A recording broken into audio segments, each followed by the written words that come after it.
Nawawala ang Cabral Files sa may listahan daw ng mga mambabatas na nakinabang umano sa flood control projects. Ayon po yan sa abogado ni dating DPWH Undersecretary Maria Catalina Cabral.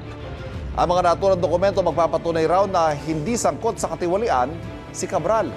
May unang balita si Maki Pulido.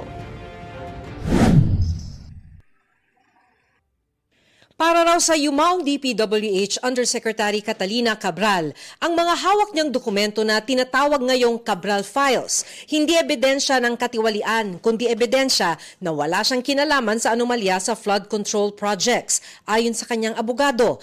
Ito raw ang dahilan kaya magto-turnover dapat siya ng 6 na kahong puno ng dokumento kina Attorney May Divinagracia. Pero sabi ng kanyang abogado, hindi raw ito na turnover sa kanila at ngayon nawawala. Those documents would show na talagang she was just really following orders. Coming from Secretary Bonoan, those orders, mga instructions, directing her to vet and review certain projects if it's qualified for funding. Sa Senate Blue Ribbon Committee hearing, itinuro si Cabral ni dating DPWH Undersecretary for Operations, Roberto Bernardo, bilang mastermind ng kickback scheme sa DPWH. Sinabi rin noon ni Bernardo na may kapangyarihan si Cabral na magdagdag, magsingit o magbawas na mga proyektong popondohan sa National Expenditure Program.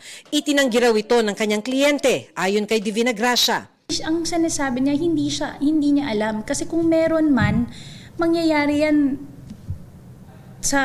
siguro sa awarding or sa implementation, but hindi kasi siya naging she was never a district engineer, she was never a director, kumbaga never siyang naging so hindi niya alam yung nangyayari sa mga district engineering offices and regional offices. Ang merong jurisdiction dito, the person who has supervision and control over these offices are the undersecretaries for operation. Wala rin daw tinanggap na kickback si Cabral. Wala raw mga mansyon si Cabral at simple lang ang buhay ng kanyang 2 anak. I went to their house in Tatalon. Hanggang namatay siya, dun sila nakatira. Kung meron siyang 20 billion, meron siyang house in Forbes, meron siyang house in Corinthians, bakit niya patitirahin doon yung mga anak niya? And you can also verify saan nagtatrabaho yung mga anak niya. Yung isa, ang description niya sa sarili niya, I'm just a cook in a hotel.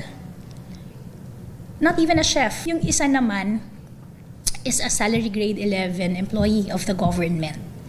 Bago siya natagpo ang patay sa ilalim ng bangin sa Benguet noong Disyembre, may mga nauna na raw ginawang tangka sa kanyang buhay si Cabral matapos siyang idawit ni Bernardo sa Senate hearing. Lagi niyang tinatanong sa akin, pinapatawag ba si Secretary Bonoan?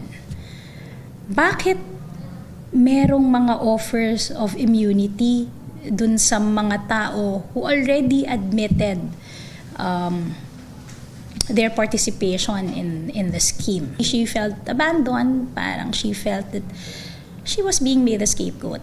Sabi rin ng abogado ni Cabral, handa raw sana siyang humarap sa pagdinig noon ng ICI, pero hindi raw nito natanggap ang imbitasyon ng komisyon. Sumulat pa sila noong December 15 sa ICI para iparating ito. 3 araw matapos nito, namatay na si Cabral. Ito ang unang balita, Maki Pulido para sa GMA Integrated News. Kapuso, huwag magpapahuli sa latest news and updates. Mag-iuna ka sa balita at mag-subscribe sa YouTube channel ng GMA Integrated News.